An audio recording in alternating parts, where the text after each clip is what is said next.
Hi, this is Beneet, and this is my submission for Chapter 3 assignment for grade 12, Calculus and Vector. Today I'm going to be teaching you how to sketch a graph from its function, from its equation, and the equation I've gone with is this one, x squared minus 9 by x squared minus 4. First thing I'm going to do is I'm going to find the first and second derivatives. So I'm going to find f2, 2x minus x squared minus 9 into 2x. So I'm just going to simplify it right here. So we get 2x cubed minus 8x minus 2x cubed plus 18x. So these two cancel each other out. You get 10x for the numerator. 10x by x squared minus 4 the whole square. Now I'm going to find the second derivative, f double prime x.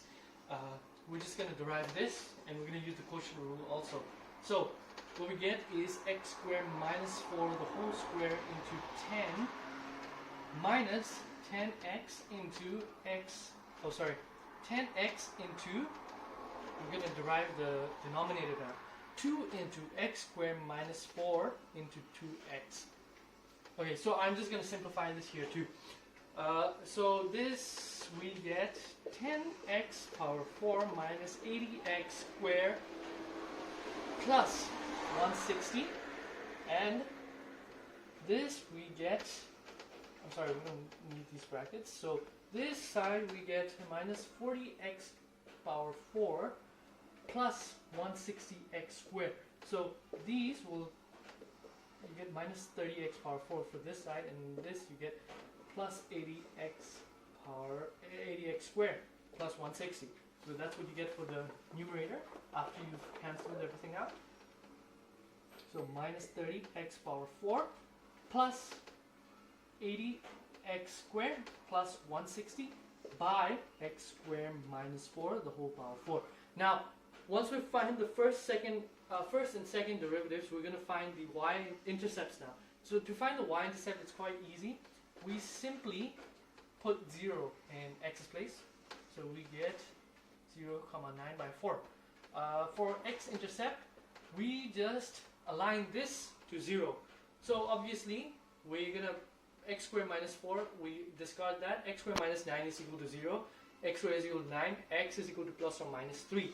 So 3, 0 and minus 3, 0. Okay, now we're going to find the x asymptotes. To find the asymptotes, you simply align the denominator with 0. So x squared minus 4 is equal to 0. X squared is equal to 2. X squared is equal to 4. X is equal to plus or minus 2. So x asymptotes occur at 2 and minus 2. Okay, now we're going to find the critical points now. So to find the critical point, it's quite easy. We just align the first derivative with 0. So since the denominator gets taken to the other side and multiplied with 0, we only get 10x is equal to 0. So x is equal to 0. So the critical point will be equal to the y-intercept, 0, 9 by 4. Now we want to find whether this critical point is the local minimum or maximum. So we're simply going to put the 0 in f double prime x. So we're going to find f double prime 0. So we're going to calculate that real fast. So this is minus 30 into 0, 80 into 0, so that's 0. 160 by 0 minus 4 to the whole power 4. So minus 4 to the whole power 4, you get 256. That's positive. So we get, so this is a local minimum. We know that.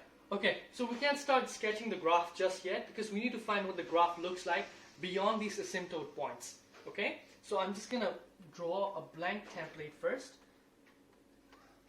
So let's just say this is minus 2 and this is the 2, positive 2 asymptote. This 1, 2, 3, 1, 2, 3. Okay, so these are the x-intercepts.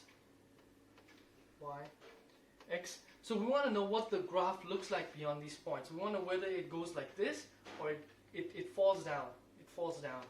So we want to know whether it goes up or falls down. So what we can do is we can add in a value beyond the asymptote into the second derivative. So we're going to try that. So we know that this is minus 2 and 2. This is 3 and minus 3. Okay, so we're going to put minus 3 into f double prime x to see what the concavity of the graph is like. So when we put minus 3 into this graph, I've already calculated it. You get a negative number. So which means negative always means concave down. So we know it passes the intercept and then goes down. I'm sorry, I'm just draw that a little bit nicer.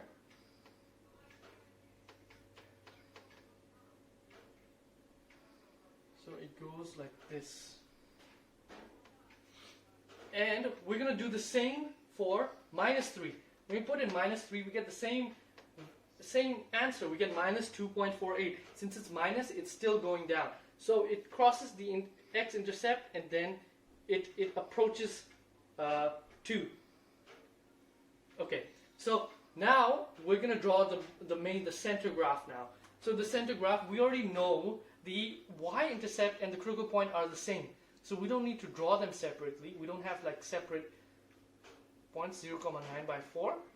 And that is it. That's it. So this is what the graph looks like approximately. This is the obviously local minimum. We've already calculated that, 0, 9 by 4. It crosses the x-axis at 3 and minus 3 and 3, and then it's asymptotic to minus 2 and 2. Thank you for listening to my presentation.